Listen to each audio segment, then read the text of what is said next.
এই পৃথিবীতে আসলে আপন বলতে কেউ নাই, আপন বলতে কেউ নাই, প্রিয় বলতে কেউ নাই। আমরা অনেক ক্ষেত্রে, বেশিরভাগ ক্ষেত্রে দুনিয়ার চোখে প্রিয়জন কারো হতে পারি নাই, হতে পারবো না।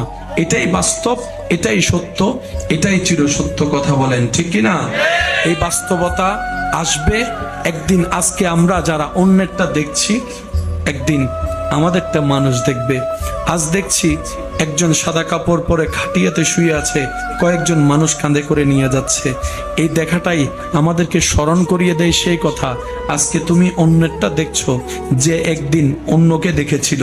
আজকে সে ওই জায়গায় শুয়ে আছে, আজকে তুমি দেখছো, একদিন তুমি এখানে শুয়ে থাকবা, আরেকজন দাঁড়িয়ে দাঁড়িয়ে তোমার যাওয়াটা দেখবে, শেষ চিরবিদায়টা দেখবে। সেজন্য অন্তরে যদি ভালোবাসার স্থান দিতে হয়, সেই চির সত্য ভালোবাসাকে জায়গা দেন, মহাব্বতকে জায়গা দেন। যে মহাব্বত আপনার দুনিয়াতেও তৃষ্ণা মিটাবে, হাসরের ময়দানও তৃষ্ণা মিটাবে, কবরকেও আলোকিত করবে, জান্নাতে যাওয়ার রাস্তা